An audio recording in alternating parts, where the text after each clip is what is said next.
बोलो घबरा कर क्या मांगेंगे, सोना कि चांदी कि पैसे कि परिवार?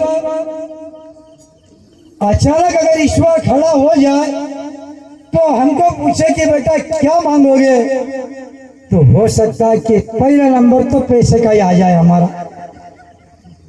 क्योंकि ये भजन कह रहा है, अपने मद में फूला मानव भूल गया भगवान को और तुच्छ स्वार्थ में भटक रहा है, छोड़ दिया ईमान को। तो ईमान क्यों छोड़ा है, भगवान को क्यों भूला है? क्योंकि चार ही मेर से पैसे की लालच में आदमी फंसा है, वो अपना भला भी नहीं सोच पा रहा है। प्यारे भाइयों, एक राजा था, वो सभी राजाओं के राज्यों के ऊपर अधिकार कर लिया, फिर भी मन उसका भरा नहीं। उसने सोचा संसार के अंदर सबसे ज्यादा अमीर व्यक्ति मैं हूँ, जो वस्तुएं मेरे पास रहे ऐसी वस्तुएं किसी के पास ना रहे, ऐसी कोई शक्ति मैं प्राप्त कर लूं। एक दिन वह जंगल में गया, एक महात्मा जी थे और महात्मा जी के पास जाकर के पूछा, हे गुरुजी, मैं आपकी शरण में आया हूँ और मुझे ऐसी कोई सिद्धि दीजिए जिससे मैं सबसे ज्यादा अमीर बन सकूं। गुरुजी ने बोला, ये तो बहुत सरल है, संसार के सबसे ज्यादा अमीर इंसान तुम बन सकते हो।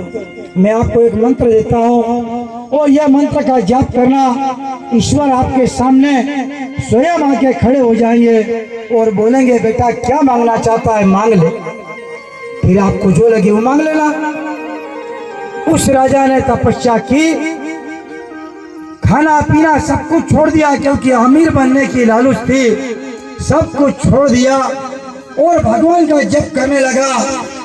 और भगवान जब उसकी तपस्या से खुश हुए, उसके सामने आकर खड़े हो गए और उसको बोला, राजा अब तेरी तपस्या सफल हो चुकी है, क्या मांगना चाहता है मांग ले, लेकिन सोच समझ कर मांगना, तेरा भी कल्याण हो, इस लोक का भी कल्याण हो और परलोक का भी कल्याण हो, ऐसी वस्तु मांग लेना। राजा कुछ समय तक तो चुपचाप रहा और भगवान को कहा, हे भगवान, मैंने विचार कर लिया है कि मेरा सब तरफ से भला कैसे हो सकता है और मैं सोच समझकर एक वरदान आपसे मांगना चाहता हूँ, लेकिन आपको देना होगा, नहीं मत बोलना।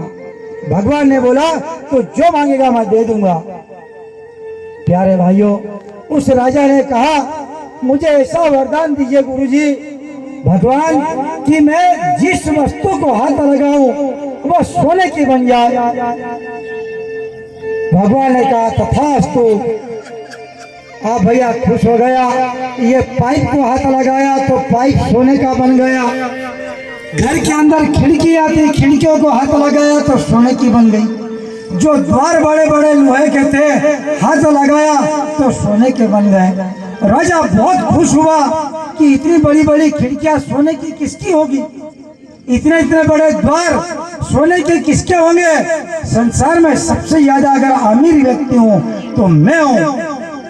घर गया भैया, सभी वस्तुओं को हाथ लगाते गया, सब सोने की बनती गई। जब भूख लगी, खाना खाने के लिए बैठा, घरवाली को बोला, मेरे को भूख लगी है, मेरे लिए भोजन लाओ।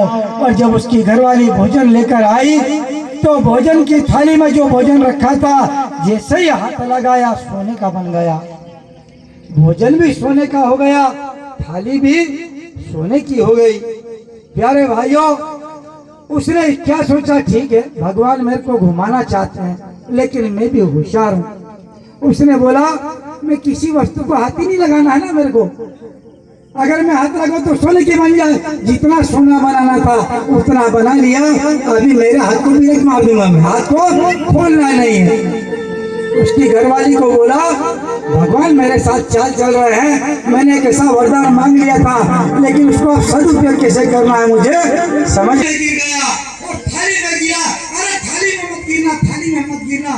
थाली में से उस बच्चे को हाथ लगाया, सोने का बन गया। उसकी घरवाली जो थी जोर से आवाज, अरे मेरा बेटा सोने का हो गया, अरे तुम मत घबराना, चुप रहे। उसकी घरवाली को हाथ लगाया सोने की। प्यारे भाइयों, सोचो तपस्या कितनी। आप मेरे को क्या ये शरद पूर्णिमा अपने बलवाड़ी चिखली में हो रहा। भले वो नर रूप में आओ या वाला कहानी रूप में सुन आओ, रहे हैं लेकिन आपको छोड़ूंगा और नहीं। खीर पिएंगे अगर हम। कारणवश आप रास्ता ये हम भटक गए, मैं थोड़ा वीडियो बना लेता करके वीडियो बना रहे। ओंकार भैया बंजारा समाज से बैठे हैं।